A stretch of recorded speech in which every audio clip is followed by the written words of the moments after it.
est des jours où le fardeau de l'existence semble vous écraser jusqu'au dernier souffle d'espoir, où chaque pas devient une épreuve, chaque pensée un combat. Ces jours où sourire devient un luxe, où le réveil n'a plus de raison d'être, enseveli sous le poids d'une nuit sans repos, d'une veille sans trêve. Pourtant, c'est au creux de ces tourments que se révèle votre véritable force, cette flamme intérieure que rien ne peut éteindre si vous choisissez de tenir bon.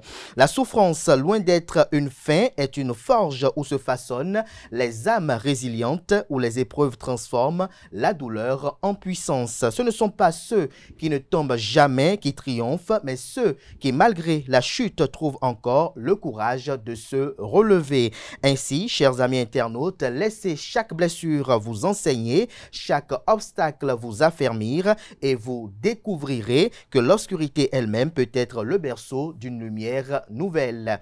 Bonjour à toutes et à tous, bon réveil matinal, bienvenue sur Free Matin, ce rendez-vous matinal d'information, d'analyse et de divertissement sur ESAE TV, à suivre d'un instant à l'autre la une des journaux que j'aurai à vous présenter afin que vous vous imprégniez des différents sujets qui constituent l'actualité au Bénin au petit matin de ce mercredi. S'en suivra le bulletin matinal d'information qui sera présenté par Nansérine Fatoumbi.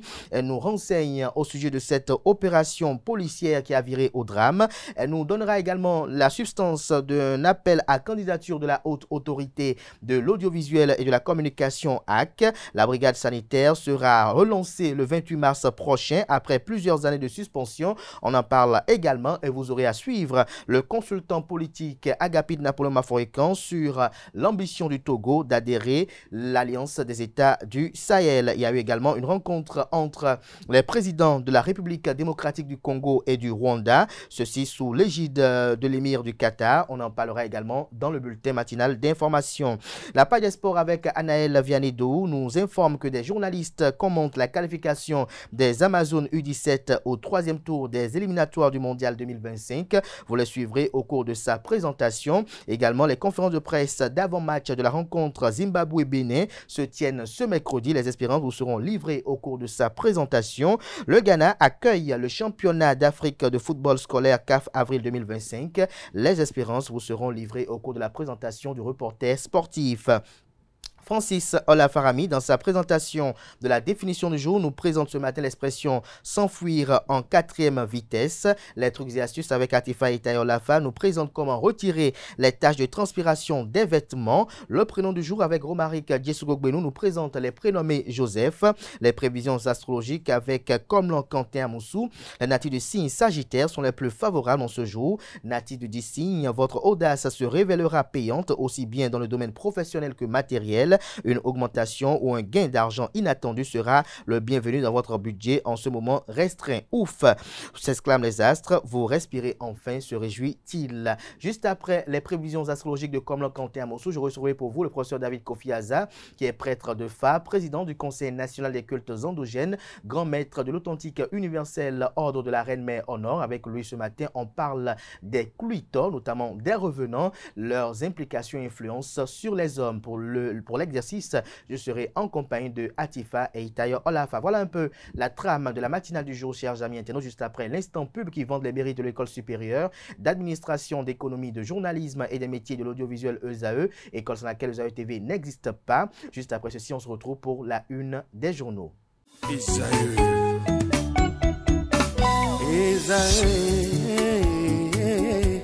Vous recherchez une école de référence pour une double formation universitaire et professionnelle de qualité? Voici l'opportunité à ne pas rater. L'École supérieure d'administration, d'économie, de journalisme et des métiers de l'audiovisuel ESAE vous offre des programmes d'enseignement en licence et en master orientés vers l'emploi qui font d'elle une référence à travers les filières de l'administration générale et territoriale, l'administration du travail et de la sécurité sociale, droit, diplomatie et relations internationales, administration hospitalière, universitaire et intendance, journalisme et métiers de l'audiovisuel, et toutes les filières des sciences de gestion. Une seule adresse, www.esae.bj. Rendez-vous dès maintenant sur nos campus ESAE Bedjromende au numéro 90 93 65 21 ou au numéro 98 98 14 00. Paracourt sur le numéro 52 46 12 12. Aboumé-Calavi au numéro 52 88 44 44. Akpakpa au numéro 52 88 33 33. ESAE, l'excellence a un nom.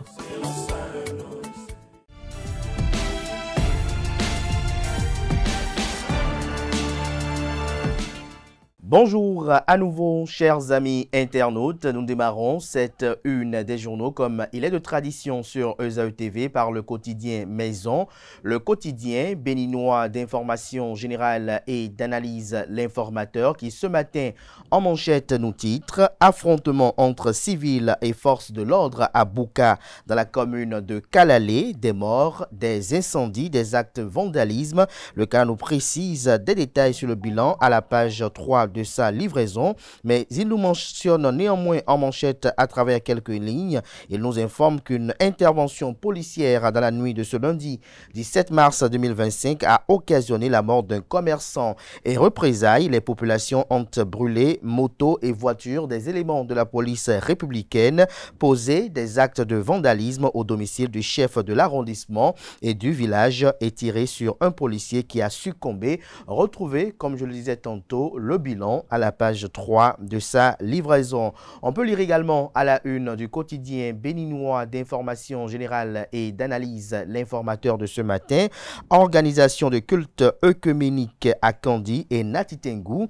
Le Bénin rend hommage aux soldats décédés. Préparatifs des élections générales de 2026. La Commission électorale nationale autonome Sénat reçoit la société civile. Le point vous est effectué à la page 5.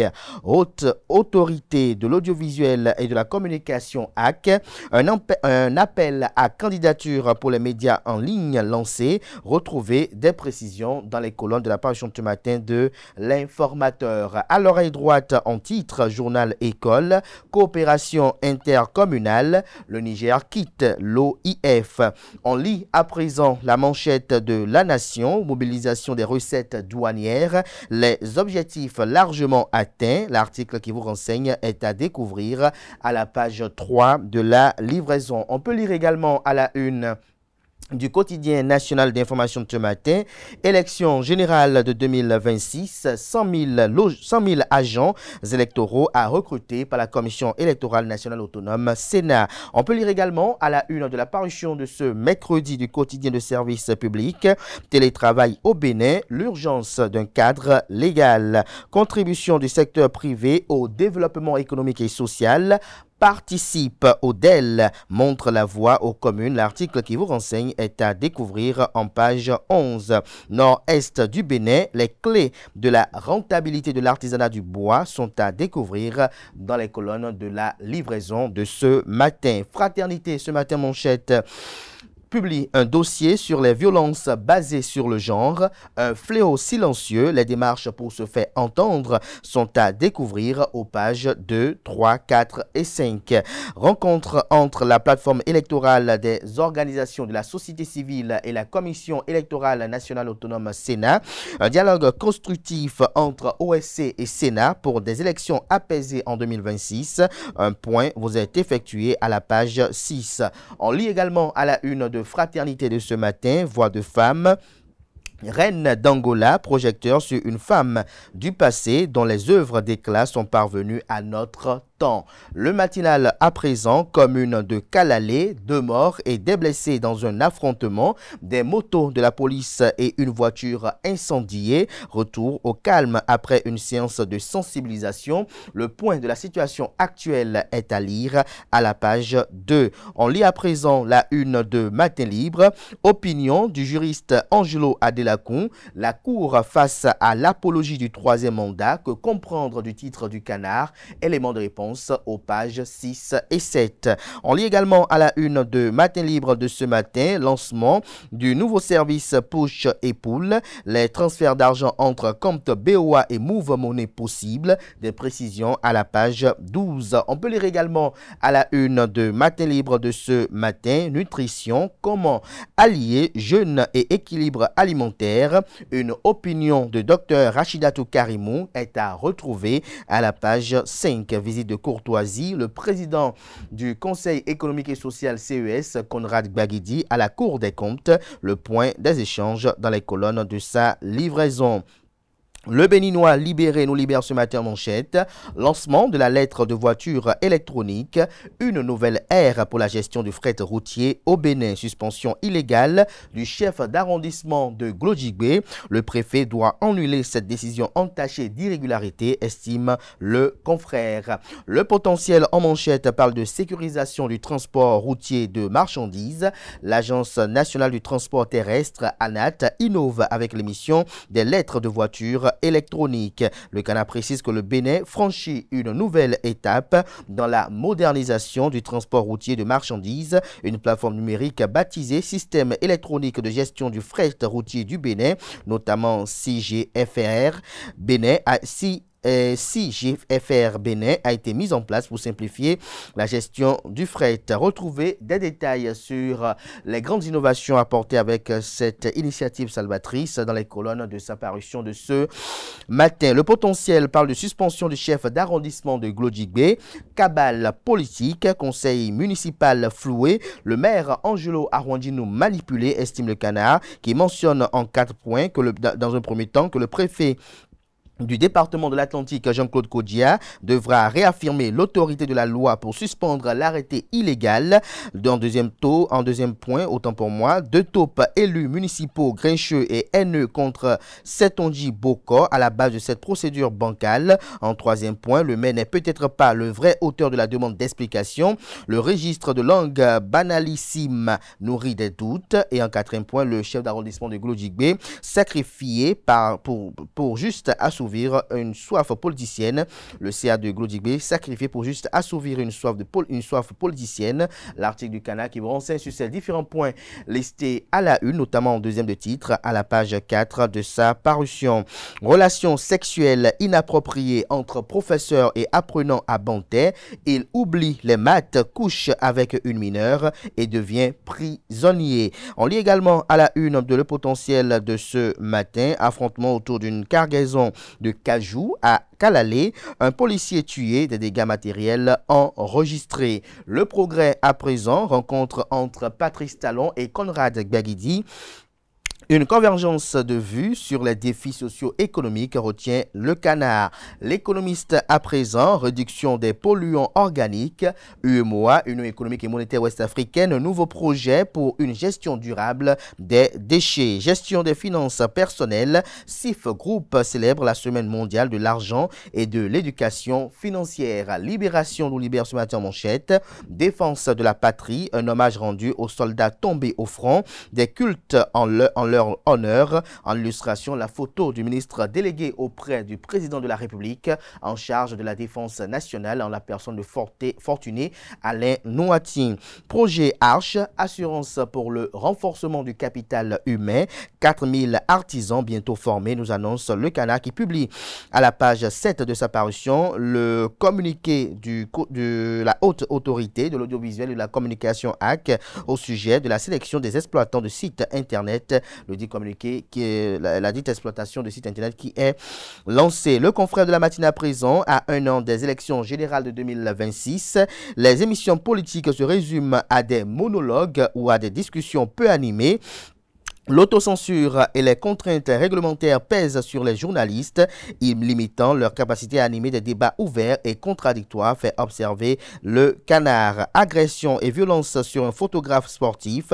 Et si la haute autorité de l'audiovisuel et de la communication AC, le ministère des Sports et le ministère de la Justice s'autosaisissent de cette affaire, se questionne le Canard, afin que plus jamais ça et que de telles violences ne restent pas impunies.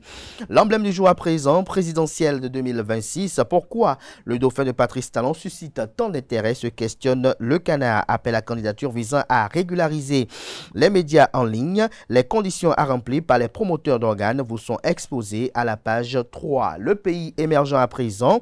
Développement du handball en Algérie. Le président de la CAHB, Dr Manzoro Aremou, reçu par le ministre des Sports Walid Sadi. Au menu des discussions, l'organisation prochaine des compétitions de catégorie d'âge et les mesures nécessaires en vue du renforcement du handball à l'échelle nationale. Que comprend du titre du Canard? Élément de réponse dans les colonnes de sa livraison, notamment à la page 9. Le Télégramme parle de la loi sur la chefferie traditionnelle. Le député Arif Haribako relève des imperfections. Je considère qu'elle sera soumise à une relecture, estime et rapporte autant pour moi le Canard. C'est une estimation ou c'est une opinion du député. Retrouvez des détails à la page 2 de la livraison. Affrontement entre population et policiers républicains. Un mort, 4 blessés et des dégâts matériels enregistrés à Kalalé. La version des faits, selon le chef d'arrondissement de Bouka, est à lire à la page 3. Animation de la vie politique nationale au Bénin. Création d'un cadre de concertation des anciens présidents d'institutions. Pour quel but? Élément de réponse à la page 2 de la livraison du matin du journal qui parle d'une affaire de malversation à la mairie d'Adjoun. Le maire et la secrétaire exécutive s'accusent mutuellement à la Cour de répression des infractions économiques et du terrorisme Criette. Décryptage info ce matin en manchette parle de la modernisation du sous-secteur transport routier. Le Bénin lance la lettre de voiture électronique. Retrouvez des détails sur cette prouesse en page 4. Yellow Woman Workshop 2025, MTN Bénin œuvre pour l'autonomisation et le leadership féminin, communique le Canard. Il s'agit bel et bien de décryptage info. Dynamisme info à présent, présidentielle de 2026. La stratégie de diviser pour régner déjà en branle, fait observer le Canard. Quels sont les fondements de ce titre en manchette? Élément de réponse à la page 3 de sa livraison. Insuffisance de la loi sur la chefferie traditionnelle relevée.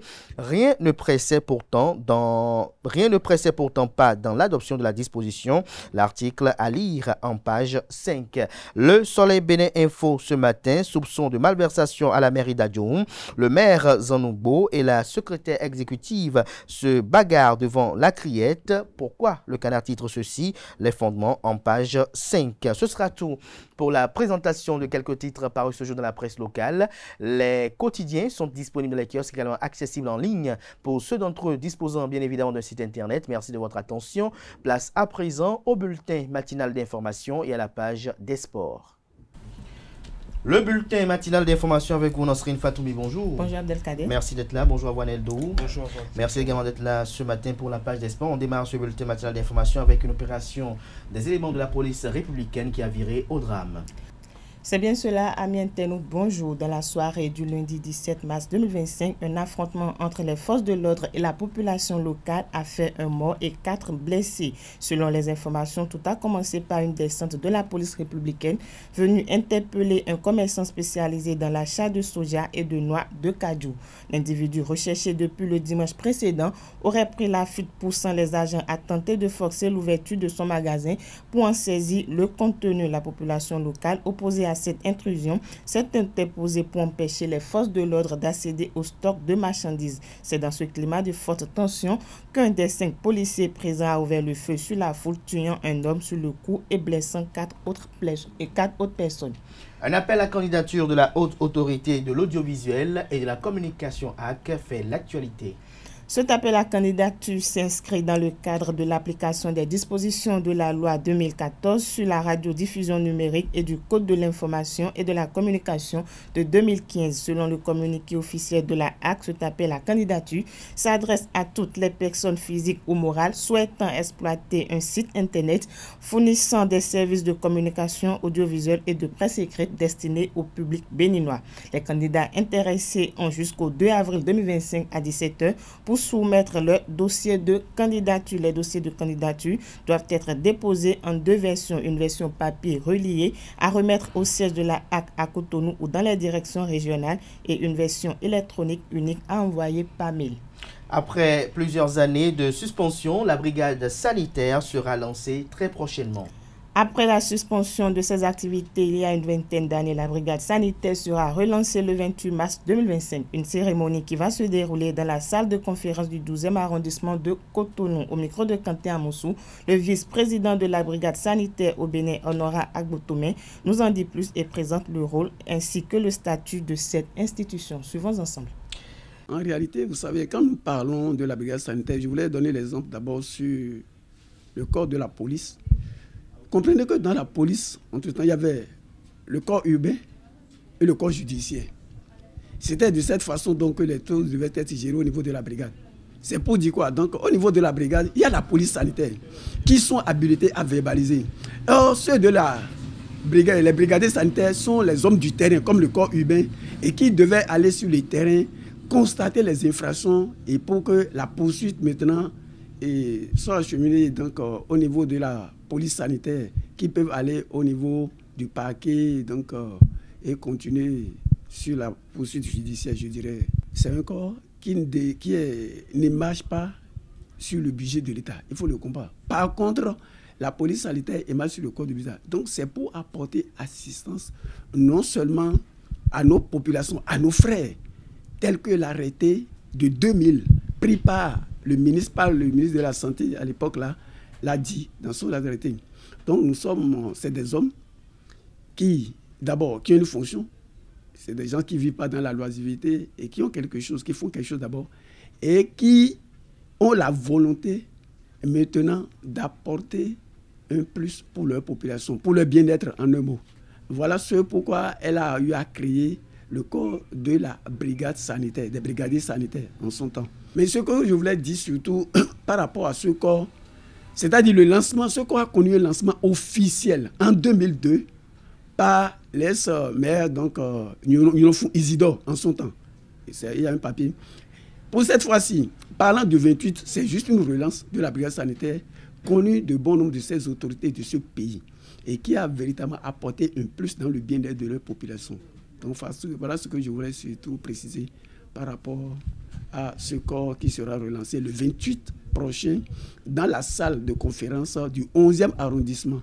Le consultant politique, chroniqueur politique Agapit Napoléon Aforican a opiné sur l'ambition du Togo d'intégrer l'Alliance des États du Sahel. Le ministre togolais des Affaires étrangères, Robert Dussé, a exprimé la volonté de son pays de rejoindre l'Alliance des États du Sahel, AES, qui regroupe le Burkina Faso, le Mali et le Niger. C'est ce qui ressort d'une déclaration officielle du ministre sur son compte officiel Facebook.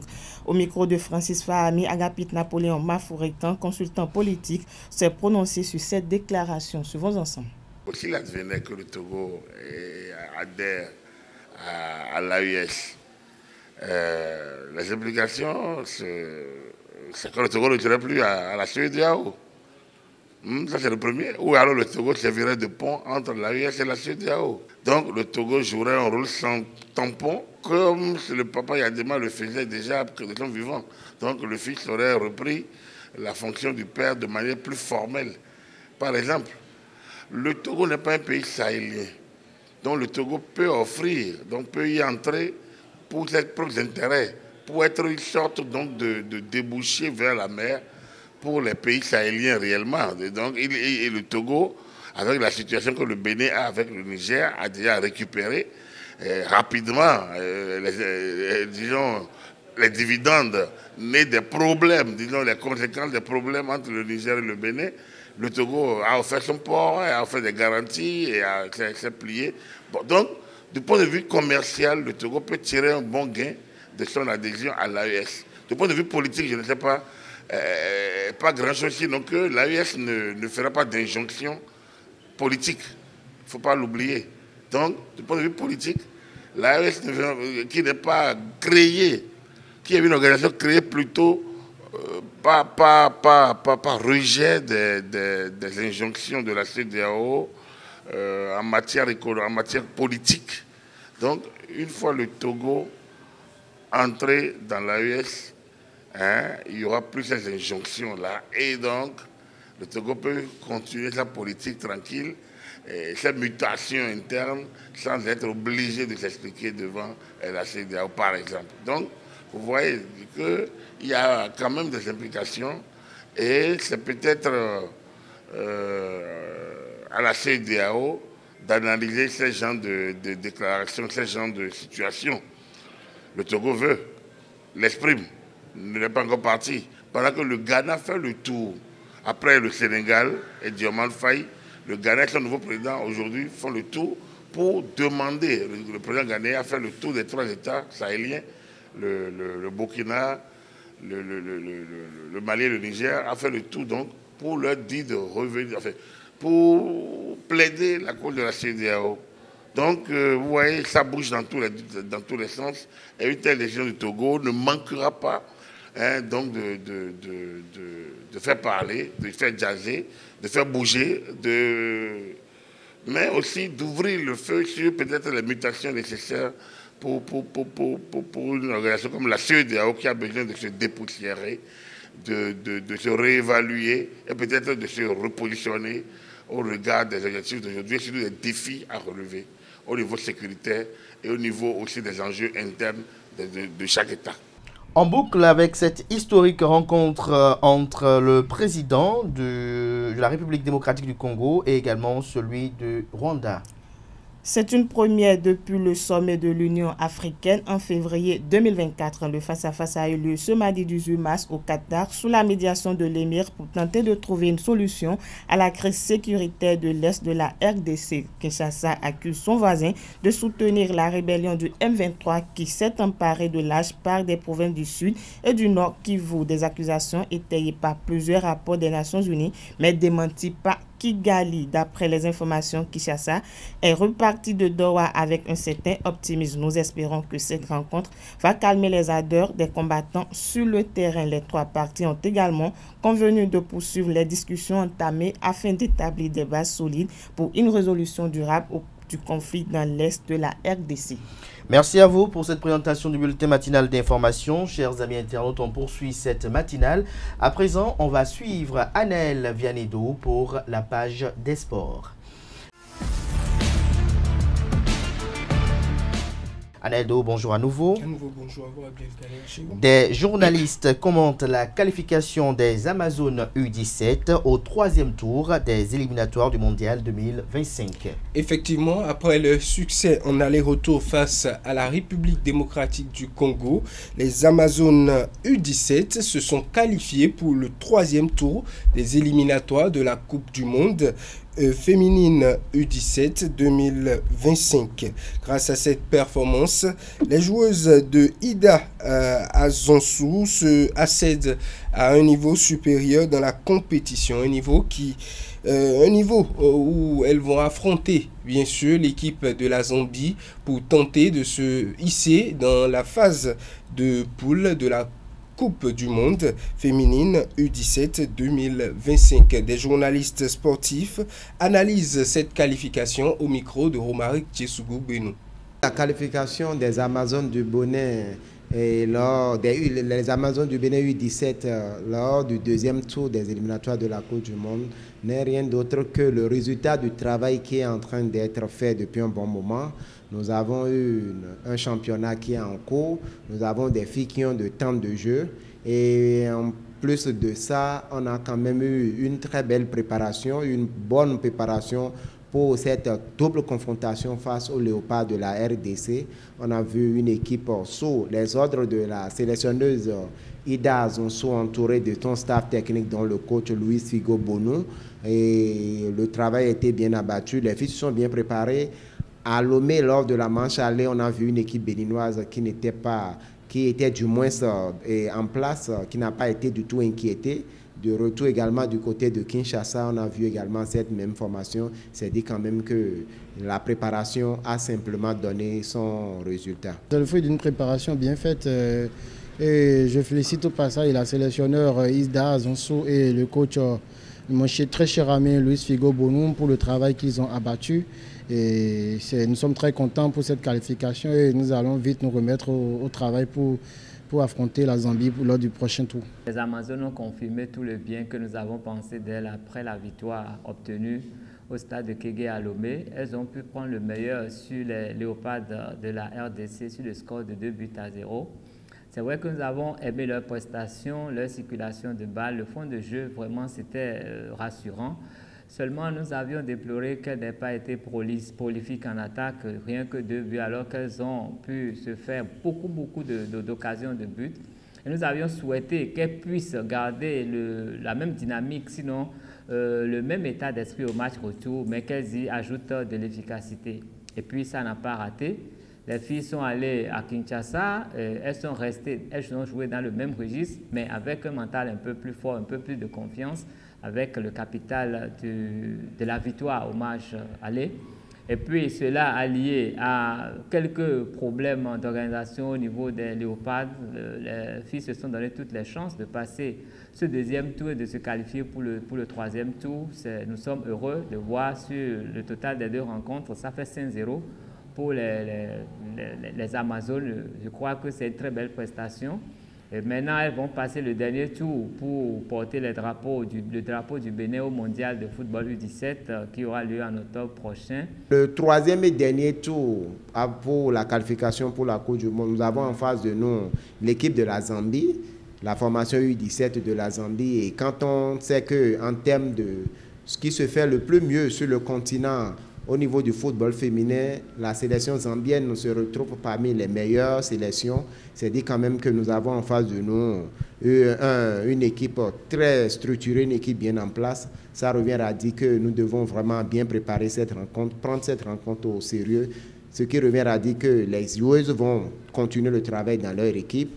La sélectionneuse, par le biais de la fédération, aura le temps d'avoir les images de match de la double confrontation de la Zambie et l'un dans l'autre, on va pouvoir bien préparer. C'est vrai que c'est un adversaire de taille, mais néanmoins, on va pouvoir inculquer le mental qu'il faut aux filles pour qu'elles aillent chercher vraiment, aller titiller, pourquoi pas déjouer les pronostics face à cette formation zambienne qui était dernièrement à la Coupe du Monde U17 du côté de la République dominicaine. Donc, un vrai adversaire. Néanmoins, je pense que nos filles, elles peuvent bel et bien aller titiller, pourquoi pas aller chercher la qualification. Déjà, il faut bien négocier le premier match qui va se dérouler en Zambie. Donc, nous avons cette particularité de recevoir la Zambie lors du match retour. Et donc, c'est un plus. Si déjà arrivé en Zambie, nous pouvons ne serait-ce avoir un point, à défaut d'avoir les 3 points, ne pas perdre le match et se préparer en force pour le second manche, le match retour et pouvoir gagner la Zambie pour pouvoir se qualifier pour la Coupe du Monde 2025. Nous connaissons la Zambie avec son palmarès, mais qu'est-ce qu'on a à craindre? Nous avons vu nos filles, elles ont fait 2-0, 3-0, c'est-à-dire que la défense est assez forte, elle sait se préserver. Il faudrait miser sur ce capital-là et maintenant se projeter en attaque et souhaiter que les filles comme Ronfort, Gandonou ou Deo Gracias puissent vraiment faire parler la poudre en attaque, que les frappes que nous avons vues de Gandonou nous a fait beaucoup de bien et je crois que c'est avec ce genre de prestations, elles peuvent prendre à défaut n'importe quelle défense. L'essentiel, c'est de conserver leur cage vierge et je suis convaincu que nous pouvons avoir cette victoire-là et aller à ce mondial. Les conférences de presse d'avant-match de la rencontre Zimbabwe-Bénin se tiennent ce mercredi. Effectivement, pour le compte de la 5e journée des éliminatoires de la Coupe du Monde 2025, le Zimbabwe et le Bénin s'affrontent en Afrique du Sud demain jeudi 20 mars 2025. À la veille de cette rencontre, les équipes vont animer ensemble les conférences de presse d'avant-match. Premièrement, ce sera d'abord la conférence de presse de l'équipe du Zimbabwe à 17h. S'en suivra à 17h30 l'entraînement officiel de l'équipe du Zimbabwe, entraînement d'avant-match. Le Bénin va participer à son tour à la conférence de presse d'avant-match à 18h30 et à 19h, le Bénin va opérer son dernier entraînement officiel pour le compte de ce match qui compte bien sûr pour la 5e journée des éliminatoires de la Coupe du Monde 2025. Le Ghana accueille le championnat d'Afrique de football scolaire CAF avril 2025. La CAF a confirmé que le Ghana sera l'hôte de la phase finale du championnat d'Afrique de football scolaire de la CAF 2025 qui se tiendra du 21 au 26 avril 2025. Les rencontres décisives auront lieu au stade sportif de Legon de l'Université du Ghana à Accra. 46 pays sont inscrits pour participer à la saison 2024-2025 en alliant leurs équipes scolaires nationales lors des qualifications zonales qui se sont déroulées en octobre 2024 et en janvier 2025. Les vainqueurs des 6 zones de la CAF ainsi que les pays gagnants, garçons et filles des finales 2023-2024 rejoindront le pays hôte, le Ghana, pour la finale continentale. Le Bénin figure parmi les équipes qualifiées pour la phase finale continentale 2024-2025 du championnat d'Afrique de football scolaire de la CAF. Une qualification puisque le Ghana sera sacré champion de la zone UFOA-B chez les filles et désormais pays organisateur libère ainsi une place qualificative. C'est donc le vice-champion, le Bénin, qui décroche son ticket pour cette CAN scolaire 2025. Les Amazones scolaires s'étaient inclinés 0 but contre 1 face à leurs homologues ghanéennes en novembre dernier au Niger lors de la finale du tournoi UFOA-B. Et cette place se libère donc pour le Bénin qui va participer à cette compétition. Merci à vous, Anel Vianedou, pour cette présentation de l'actualité sportive. Merci une fois encore à Nasrine Fatoumi pour sa présentation du bulletin matinal d'information. À 19h, la grande édition du journal télévisé sur EZAE TV est prévue pour 19h avec bel et bien Atifa Olafa, si tout va bien, laquelle on convie en plateau avec Francis Fahami. Atifa pour les trucs et astuces, Francis Fahami pour la définition du jour.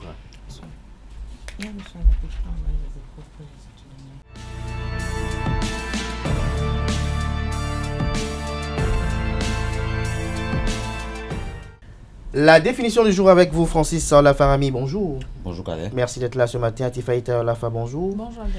Merci également d'être là pour les trucs et astuces. Ce matin, l'expression à découvrir, c'est s'enfuir en 4e vitesse.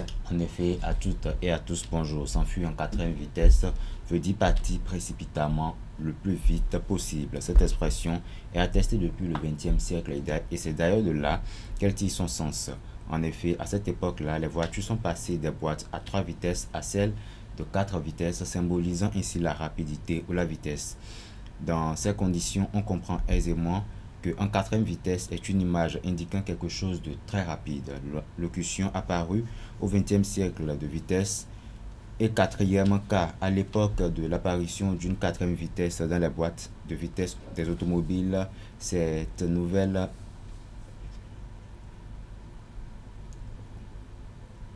en effet, tu reprends à 0. Je reprends à 0.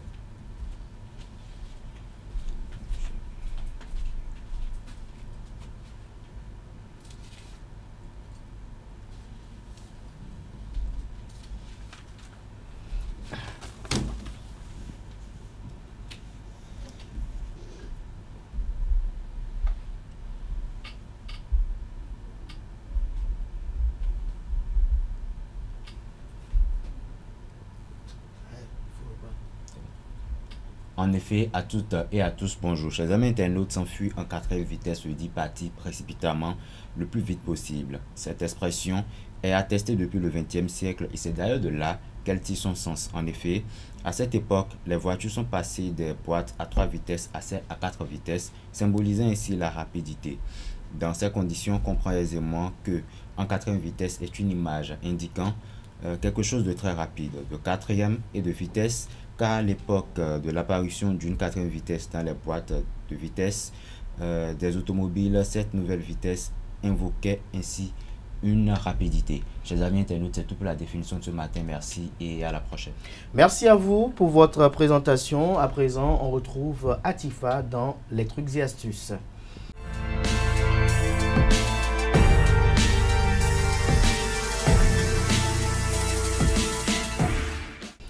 Atifa Olafa, bonjour à nouveau. Bonjour à nouveau. Comment retirer les taches de transpiration des vêtements? C'est bien cela. Amis internautes, bonjour. C'est toujours un plaisir de vous retrouver. Lorsque vous portez régulièrement un t-shirt ou une chemise ou encore une blouse, vous risquez de voir apparaître des traces jaunes sous les manches, dues certainement à la transpiration. C'est inévitable et cela arrive à tout le monde d'ailleurs. Et pour cela, voici quelques astuces qui pourront vous aider à vous débarrasser de ce petit malaise ou désagrément, autant pour moi. Alors, comme première astuce, on a retirer une tache de transpiration incrustée avec du vinaigre blanc. C'est un secret pour personne, mais le vinaigre blanc est un meilleur allié du quotidien. Pour enlever les traces jaunes ou les traces de transpiration, eh bien, il est à nouveau le bon candidat. Comment l'utiliser? Mélangez tout simplement le vinaigre blanc avec de l'eau chaude dans une bassine dans laquelle vous laisserez tremper le vêtement taché. Frottez ensuite délicatement les zones à traiter avant de le passer en machine si vous le souhaitez. Deuxième astuce, le bicarbonate de soude. Tout comme le vinaigre blanc, le bicarbonate de soude intervient dans bon nombre de situations. Ici, il vous suffit d'ajouter 2 cuillères de bicarbonate de soude dans une bassine d'eau. Laissez tremper le vêtement taché pendant plusieurs heures. Vous le rincerez ensuite à l'eau claire avant de le passer en machine. Troisième astuce, bien le citron. Plutôt que de jeter la moitié de citron qui traîne dans votre frigo, amis internautes, utilisez-la pour redonner de l'éclat à votre t-shirt blanc taché par la transpiration. Pour ce faire, il vous suffit de presser le citron en question dans un saladier rempli d'eau. Avec un torchon propre, vous pouvez appliquer le mélange directement sur les zones tachées. Amis internautes, enlevez des taches de transpiration tenaces avec de l'alcool, par exemple, à 70 degrés. Pour les taches de transpiration incrustées dans le tissu de votre top préféré, par exemple, utilisez tout simplement un linge humide imprégné d'alcool à 70 degrés. Faites des mouvements circulaires sur la tache à traiter ou la zone concernée, puis rincez le tout à l'eau claire et passez votre vêtement en machine si vous le souhaitez. Amis internautes, Abdelkader, c'est tout pour l'astuce de ce matin. Merci à vous, Atifa Olafa, pour cette présentation. Merci une fois encore à Francis Fahami pour sa présentation de la définition du jour. À présent, on aborde les 2 dernières rubriques de ce matin, notamment le prénom du jour et les prévisions astrologiques.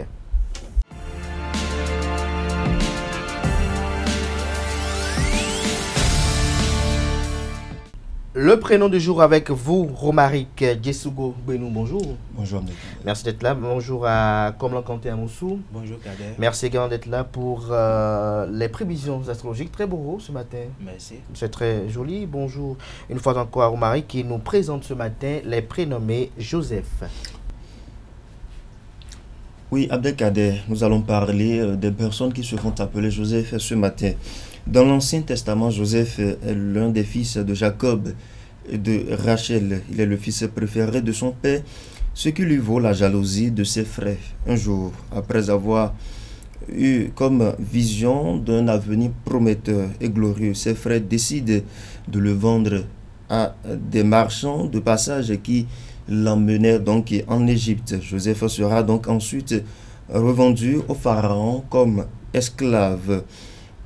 Pharaon, donc, qui reçoit Joseph comme esclave, mais il parvint à devenir son ami, puis son ministre le plus proche grâce à ses songes qui prédisaient l'avenir de ce pays. Finalement reconnu par ses frères qui accourent demander de l'aide, il leur accorde généreusement son pardon et réunit sa famille autour de lui sous la protection du roi Pharaon. Joseph est aussi l'époux de Marie dans la Bible, la mère de Jésus. Il est considéré comme le patron des charpentiers et des menuisiers. Quelle est la personnalité de Joseph? Courageux et très obstiné. Joseph ne se laisse pas faire, mais il s'est resté ouvert d'esprit. Il est toujours prêt à discuter et à écouter les arguments des autres clairement. il déploie alors tout son savoir-faire pour exprimer son point de vue et rallier les autres à ses causes. C'est un enfant sérieux, réfléchi, qui se lance sans avoir d'abord pesé le pour et le contre de la situation. C'est aussi un doux rêveur, un brin idéaliste qui aime donc faire le bien autour de lui. Cependant, il est aussi ambitieux et s'emploie à réussir coûte et coûte. Des atouts pour briller dans ses études. Enfant, il a une affection particulière pour les arts et les travaux manuels. Et quelques personnes se sont illustrées de partout dans le monde et portent comme prénom Joseph. Nous allons rester au Bénin pour parler. Par exemple, nous avons Joseph Diogbenou qui a été président de la Cour constitutionnelle. Nous avons Joseph Yononfon qui a été médiateur de la République.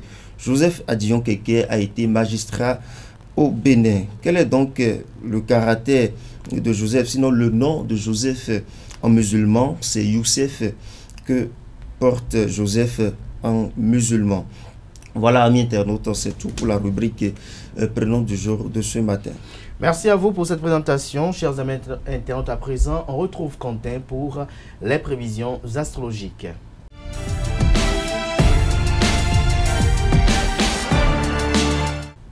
Comme Quentin Amoussou, bonjour. Bonjour à nouveau Kader. Alors, que prédisent les astres à nos amis internautes ce matin?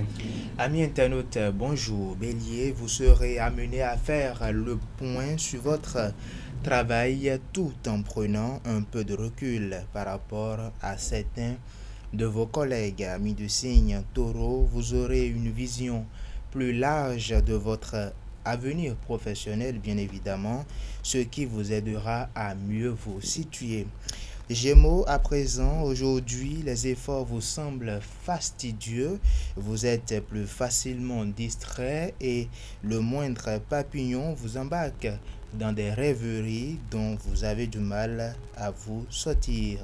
Cancer, à présent, une formation professionnelle vous tenterait, c'est une interrogation, parlez-en avec votre supérieur, vous recommande les astres ce jour. Ce n'est pas le genre de choses qu'on met en place en un claquement de doigts. Lion, à présent, vous êtes dans le collimateur de certains de vos collègues, mais vous marquerez des points importants auprès d'un supérieur.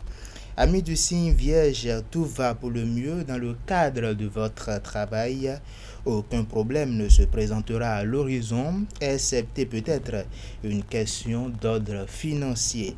Balance, comme j'ai l'habitude de le dire, ça balance encore ce matin et ça rebalance. Pourquoi? Parce que un projet financier retardé depuis quelques semaines peut trouver une solution satisfaisante dans le domaine de votre travail. Votre parcours sera jalonné d'obstacles et vous serez obligé d'accélérer le rythme pour rester dans le temps. Enfin, si vous êtes, pourquoi je ne dis pas enfin, mais Scorpion, parce que je suis aussi du signe Scorpion, et si vous êtes, vous ne vous sentez pas prêt, patientez quand même avant de prendre certaines décisions.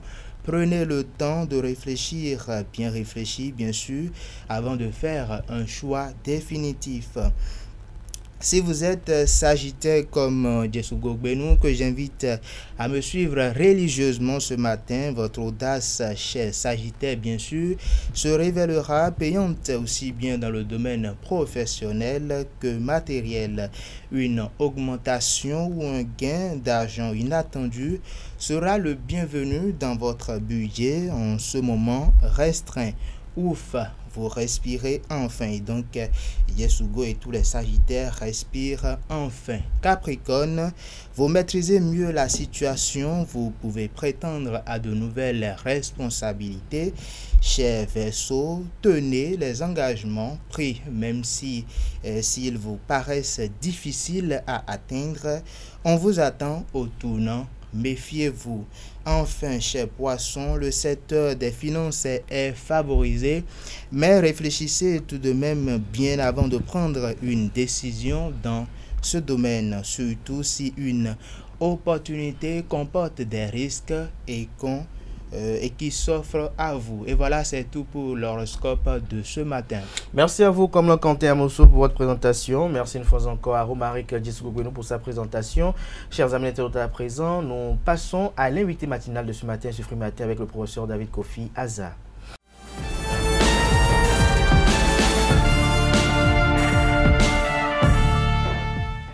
L'invité matinal de ce matin, ce Matin, avec le professeur David Kofi Aza, qui est prêtre de Fa, président du Conseil national des cultes endogènes, le CONASEB.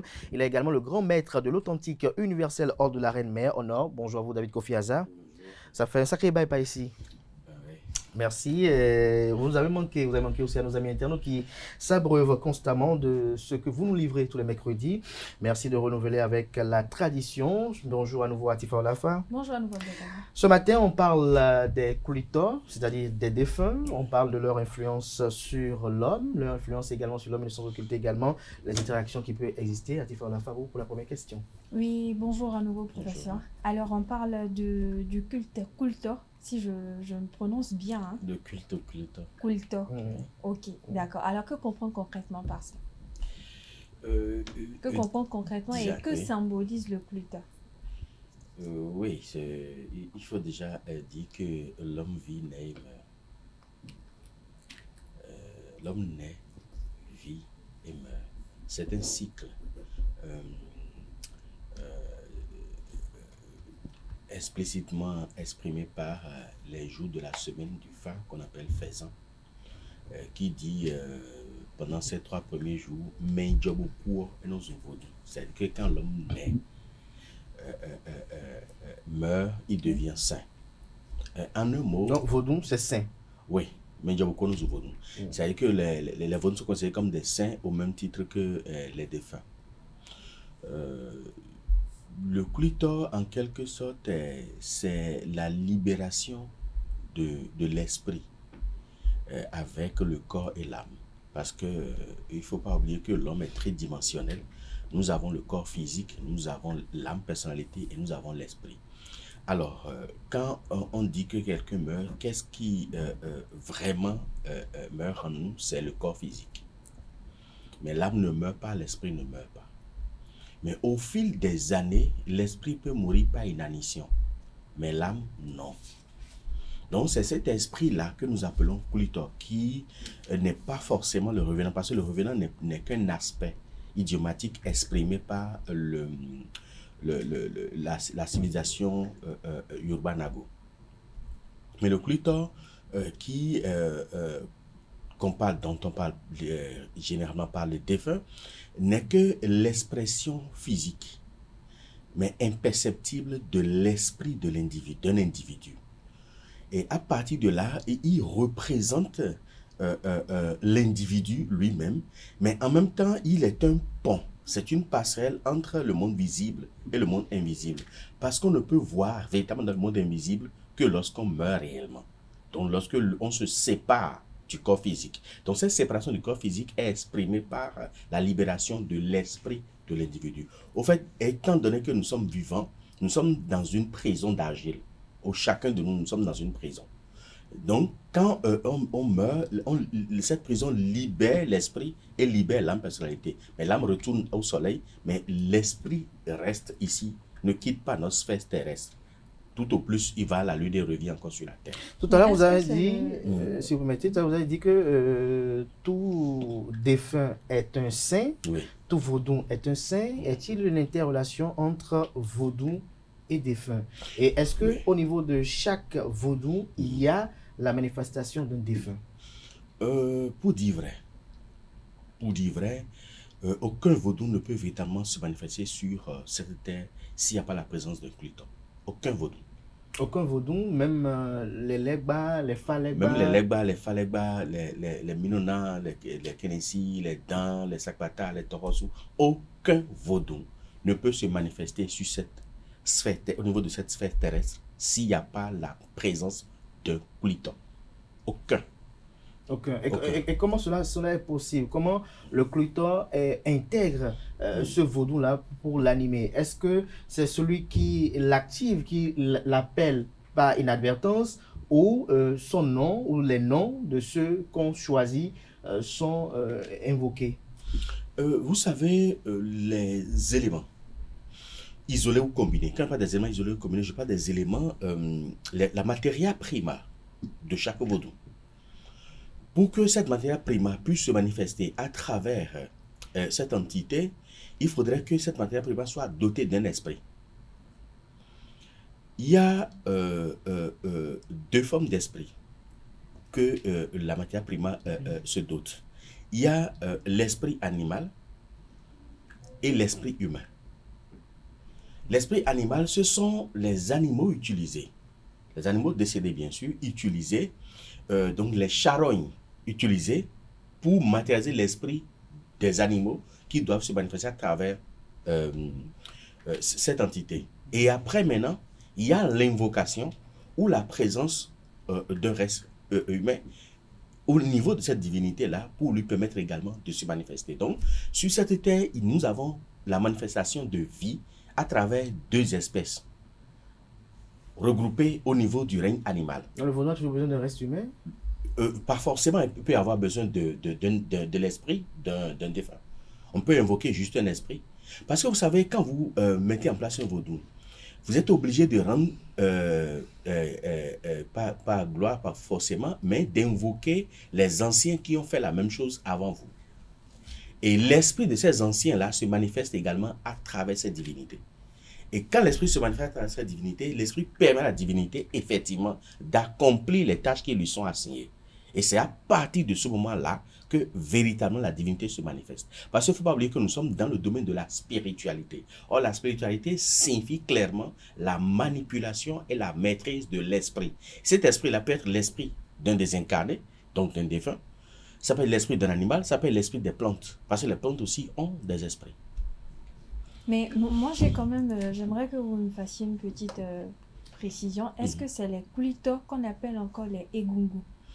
C'est une variété des Kulito qui sont appelés. Une variété des Kulito qui s'appelle Egungun. Parce que quand on parle des Egungun, lorsque un individu de l'ère ou de la civilisation Yoruba-Nago a été canonisé, c'est que quand l'individu décède et que les rituels protocolaires au niveau de la famille sont exécutés, et que l'individu est digne de recevoir une manifestation idiomatique, on procède maintenant à cette consécration de l'individu à travers les pains qui permettent à ce défunt-là de se manifester parmi nous les humains. Donc, c'est cette consécration de pain qui donne vie, une fois encore, à ce défunt pour qu'il puisse se pavaner dans la vie des humains, dans le monde des humains que nous sommes. Est-ce que c'est l'une des raisons pour lesquelles on remarque aujourd'hui, lorsqu'il y a un décès, par exemple, il y a des familles qui organisent des cérémonies de sortie de Kulito. Est-ce que c'est la mémoire du défunt qui le demande ou la famille peut décider parce que peut-être cette personne de son vivant a été initiée? Non, il y a plusieurs facteurs. Dans une famille de Egungun, par exemple, lorsqu'un enfant naît, il y a des rituels de sortie d'enfants qui nécessitent forcément ce qu'on appelle chogun. Ça nécessite forcément la présence d'un Egungun pour faire la sortie, donc pour recevoir l'enfant dans l'égrégore familial. Parce que l'égrégore est composé de deux choses. Il y a l'égrégore visible et l'égrégore invisible. L'égrégore visible est constitué des membres de la famille et les membres affiliés. Donc ceux qui sont venus se marier dans la famille. L'égrégore invisible est constitué de l'ensemble des défunts qui ont appartenu, donc qui ont appartenu directement ou indirectement à cette famille-là. Donc, pour recevoir le nouveau-né, si c'est une famille de Egungun, on est obligé de faire sortir un Egungun, un défunt, pour qu'il puisse recevoir au nom des défunts cet enfant-là dans l'égrégore familial. Maintenant, si l'enfant décède, on est obligé également de faire sortir le Egungun pour faire les rituels qu'ils appellent généralement Akpamanson pour le défunt, pour que ce Egungun qui est venu puisse être le porte-parole et le guide de ce nouveau défunt au niveau de l'égrégore invisible. Donc, à la naissance comme à la mort, ceux qui sont affiliés à l'ère culturelle Yoruba-Nago, qui ne pratiquent pas tout le monde, mais ceux qui pratiquent le Egungun sont obligés de le faire sortir. Maintenant, en dehors de ça, s'il y a des grandes cérémonies liées par exemple aux défunts, si par exemple on veut vitaliser les défunts, on veut donner à manger aux Kulito, et quand on leur donne à manger, ils sont obligés de manifester leur je dirais, leur volonté d'accepter l'offrande qui leur est faite, leur joie. Donc, en manifestant leur joie, ils sont obligés de sortir. Même si c'est un seul, il va sortir pour être le porte-parole de ceux qui sont restés de l'autre côté auprès des uns pour dire, nous sommes contents, nous avons reçu l'offrande que vous nous avez envoyée. Et c'est symbolique ce que je suis en train de dire, c'est vraiment symbolique. Et c'est très important. Ce Gungun s'appelle? Non, il y a plusieurs formes de Gungun qui peuvent sortir. Le Gbebo, ça... J'allais poser la question, quels sont les différents types de kulto ou de egungun que nous avons? Parce que généralement, on remarque qu'ils ne sont pas tous pareils, ils ne sont pas tous vénérés de la même manière. Mais quelles sont les différentes catégories? Non, je ne suis pas spécialiste de Egungun. Là, je vais vous demander de faire appel aux spécialistes de Egungun. Et voilà, je me suis cultivé, je me suis initié dedans et j'ai cherché à comprendre comment le mécanisme fonctionne. Mais je ne peux pas, puisque je ne maîtrise pas le Nago, je ne peux pas vous dire, il y a tel, il y a tel, il y a tel, il y a tel. Voilà. Mais moi, j'ai une question précise par rapport à ça, c'était pour vous chariter un peu, puisque moi, je suis Yoruba, je suis Nago et ça se pratique chez nous. Mais quelle est votre opinion, quel est votre ressenti de ce que ce culte est devenu aujourd'hui? C'est une petite discrétion, puisqu'on parle de culte. Les Gungun, c'est leur manifestation au niveau des Yoruba et des Nago. Au niveau des Mina, il y a également d'autres manifestations. Les Togwezikpe. Voilà, Togwezikpe, merci de le dire. On va aborder également au niveau de les fonds également. Mais au niveau de les Yoruba et Nago, comment vous percevez un peu la désacralisation du culte aujourd'hui, si on peut le décrire ainsi? Cette désacralisation a plusieurs fondements. Lesquels? Ça a des fondements invisibles et ça a des fondements visibles. Vous savez, sur ce plan-là, je suis un peu critique dessus. Ça a des fondements invisibles parce que il y a des pratiques que nos aînés ont eu à faire pour préserver le secret qui aujourd'hui font volte-face. Et c'est tout comme si c'est une vengeance que l'invisible est en train de prendre. Je ne dis pas par rapport au culte, mais par rapport à la pratique de certains roses initiés par le passé. Qui vous souviennent que dans un passé même très récent, il y a par exemple des chefs de couvent, des Gungun, juste pour préserver le secret, ont même sacrifié leurs propres enfants. Parce que l'enfant a profané. Ou peut-être l'enfant a cherché à voir ce qu'il ne doit pas voir. L'enfant était trop curieux et on les a exécutés.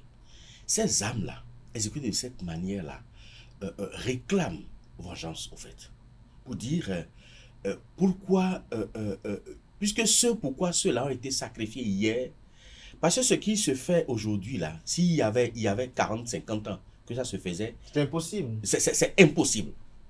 Donc, plusieurs personnes... On va déjà former les points avec les Gungun. Bon. Oui, justement. Il y a 50 ans, ça ne pouvait pas se passer. Même 20 ans en arrière. Même 20 ans en arrière, ça ne pouvait pas se passer. Parce qu'aujourd'hui, ces choses-là se passent. Ça, c'est le fondement spirituel. Parce qu'il y a beaucoup de gens qui ont été, je ne dis pas à tort ou à raison, mais pour préserver le secret, on a exécuté beaucoup de gens. Est-ce que c'est que ça? Est-ce que c'est pas lié un peu? Non, ça c'est l'aspect invisible. Ok, allez-y. Mais l'aspect visible aujourd'hui, c'est que c'est un milieu qui a été gangréné par la délinquance. Et l'initié qui a un certain nombre de tâches à accomplir au niveau du couvent, se dit avec toute, je dirais, la délicatesse qu'il y a autour, avec tout l'effort qu'il faut fournir, il faut se doper. Et cette volonté de se doper a permis de faire une incursion dans le domaine des stupéfiants. Ce qui fait que beaucoup se droguent avant de pratiquer le culte. Beaucoup se droguent avant d'aller au couvent, alors que le rituel n'a pas forcément besoin de ça. Si bien qu'au fur et à mesure, ceux qui ne se sentent pas trop à l'aise dans ce milieu-là, gangrénés par des stupéfiants, ont pris du recul. Et ça a laissé le libre cours aux délinquants d'envahir le milieu. Ce qui fait qu'on fait de n'importe quoi avec le rituel qui est hautement sacré. Je rappelle qu'aucun culte n'est au-dessus du culte des morts. Aucun culte n'est au-dessus du culte des morts. Mais est-ce que vous ne voyez pas comme fondement le fait que peut-être les initiations ne sont plus rigoureuses comme par le passé nos parents le faisaient? Est-ce que vous ne voyez pas également comme fondement le fait que les habits n'avaient non plus, ou les masques, si on peut le dire ainsi, si on doit rester un peu dans la modernité, parlant du masque des gougous, que les masques n'ont plus la même sacralité qu'autrefois. Autrefois, un pain de gougou vous touchez, on savait les impacts que ça avait directement sur le corps. Mais on a comme l'impression que les aînés eux-mêmes ont désacralisé tout. Pour des miettes, on initie tout le monde, on demande à tout le monde d'aller au couvent. Résultat, on se retrouve... Non, c'est parce que c'est la même cause qui produit les mêmes effets. Aujourd'hui, le milieu est essentiellement dominé par des gens qui n'ont aucune base spirituelle. Ça fait un.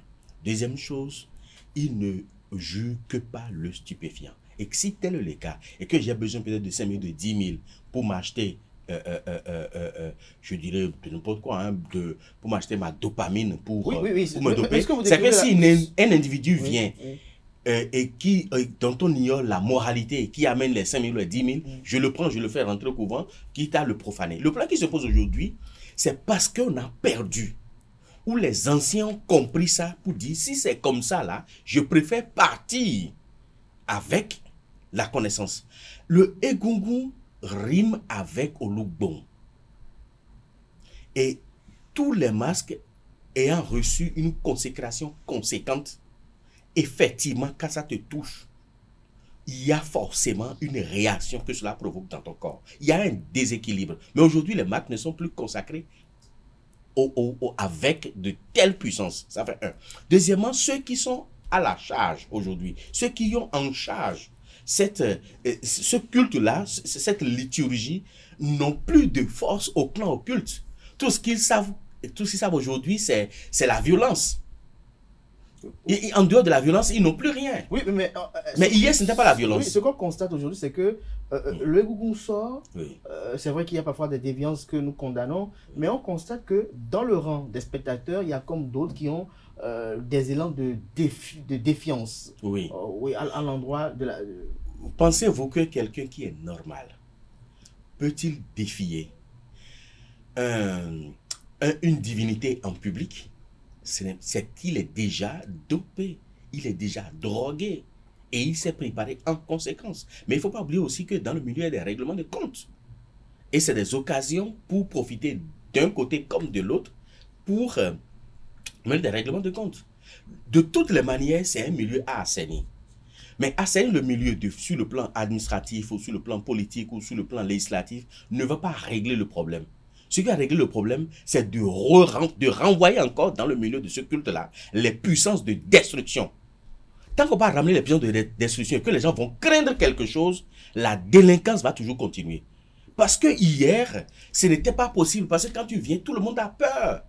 Et même si le balai ne dit rien, il y a les Yalache, les femmes qui détiennent réellement la puissance, qui sont dans un coin quelque part et qui vous observent.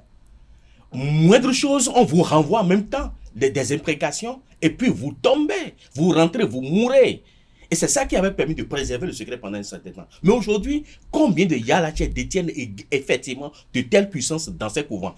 Comment sont-elles consacrées? Comment sont-elles consacrées? Ce qui fait qu'aujourd'hui, une bonne partie, ça j'en sais quelque chose, une bonne partie des puissances de ces Egungun-là se retrouvent dans des mains des gens qui n'ont rien à voir avec Egungun. Parce que les dépositaires ont préféré conserver ces connaissances-là au niveau de ceux-là pour que le moment venu, cela puisse les retourner encore dans le milieu. Donc, il faudra travailler à faire revenir dans le milieu les puissances de destruction immédiate pour pouvoir assainir. Parce que même assainir politiquement ou législativement, la situation, ça ne va rien régler. Les gens n'auront peur aujourd'hui de rien. Si bien que même affronter un Egungun en public ne dit rien à personne. Alors on devrait éviter ça. On dit souvent que le culte des cultors est source de bonheur immense. Que répondez-vous? Mais c'est effectif. Je l'ai dit tout à l'heure, aucun culte n'est au-dessus du culte des culteurs sur cette terre. Aucun. Mais comment cela interagit avec les humains? Vous savez, Kulito, donc les désincarnés, nous connaissent mieux, même mieux que nous-mêmes. Parce qu'ils ont vécu sur cette terre, ils savent ce qui est bien, ils savent ce qui n'est pas bien. Ce qui n'est pas le cas chez les divinités. Les divinités n'ont pas la même compréhension de vie que les défunts. Les défunts maîtrisent mieux l'environnement terrestre que les divinités. Ce qui fait que les divinités ont forcément besoin de la manifestation des défunts pour pouvoir être réalistes sur notre sphère terrestre. Donc, l'interaction qui existe est que nous avons plus de proximité avec les défunts, si nous les invoquons bien sûr, parce qu'ils obéissent aussi à des principes. Si vous ne les invoquez pas, ils n'interagissent pas dans votre vie. C'est-à-dire qu'ils ne s'interfèrent pas dans notre vie. Si vous ne les invoquez pas. Maintenant, si vous les invoquez, vous sollicitez leur appui pour la protection, pour la prospérité, pour les vicissitudes de la vie, ils vont intervenir. Et là, c'est sur votre instruction qu'ils interviennent.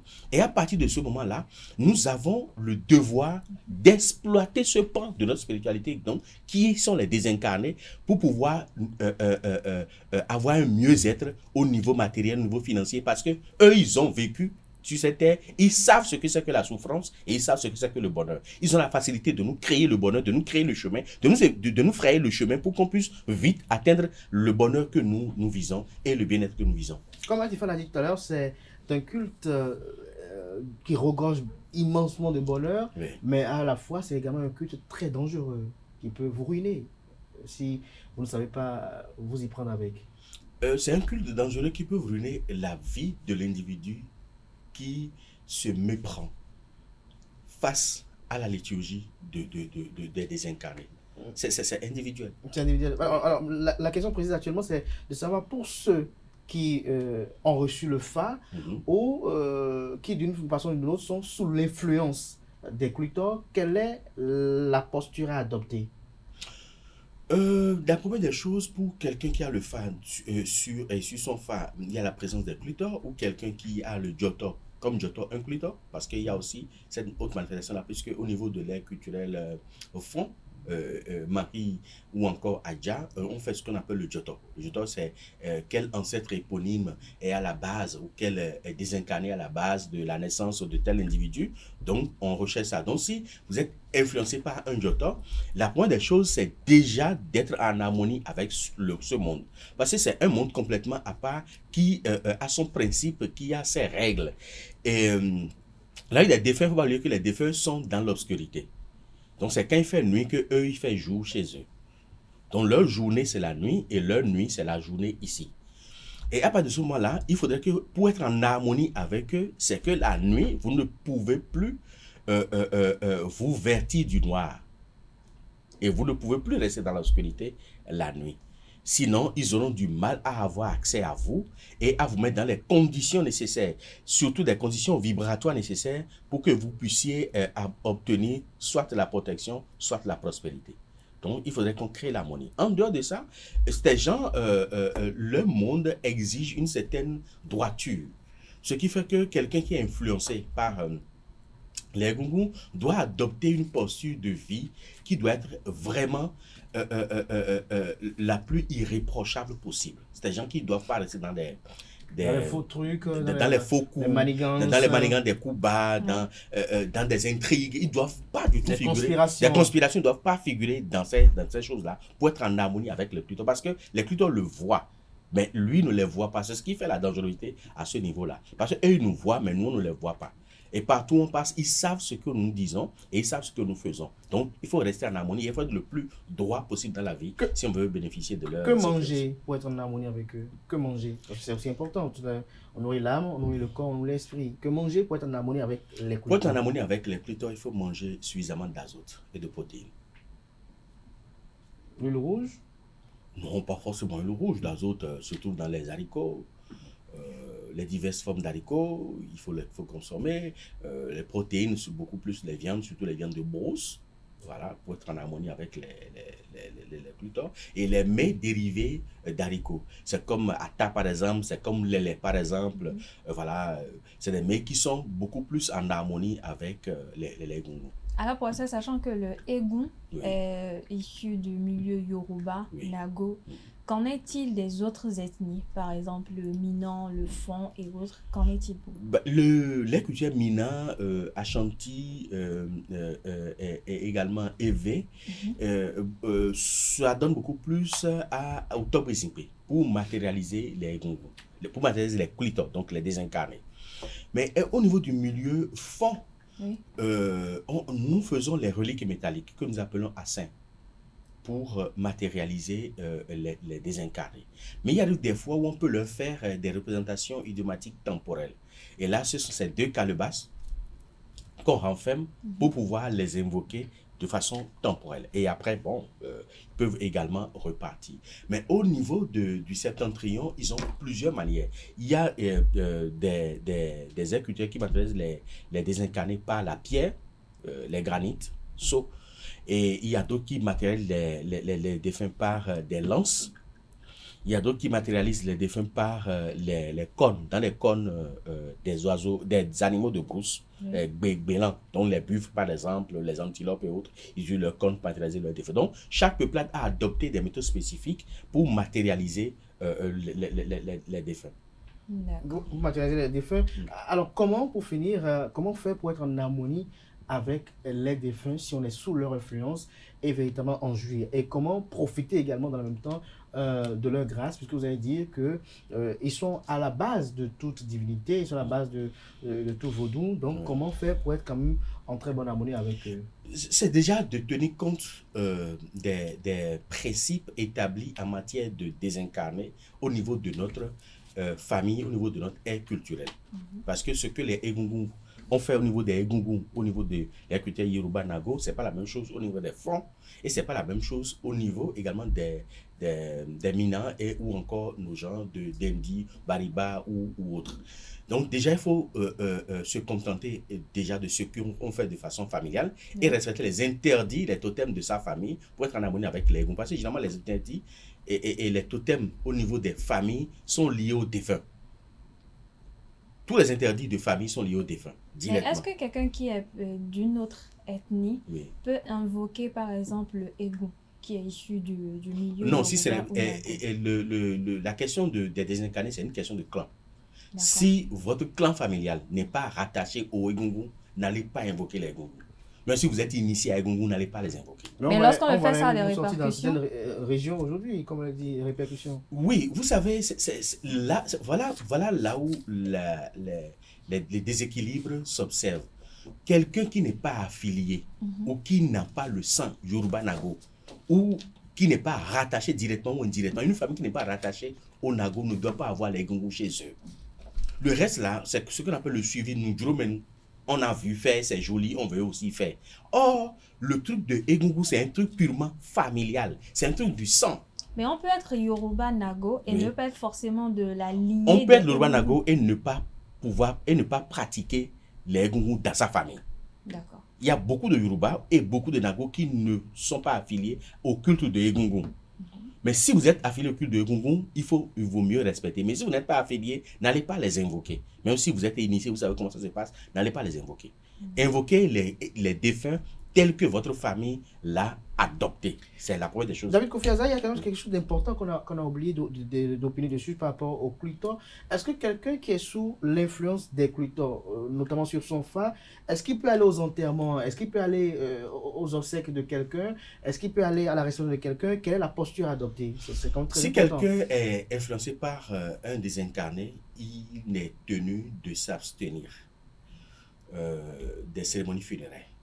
Il doit rester loin. Mais aller au niveau des réceptions... Les veillées, il n'y va pas? Si c'est veille corps présent, ce n'est pas bon. Si c'est veille corps présent, ce n'est pas bon. Donc, mais si ce n'est pas corps présent, il peut y aller. Au niveau des réceptions, il peut y aller si le corps n'est pas là.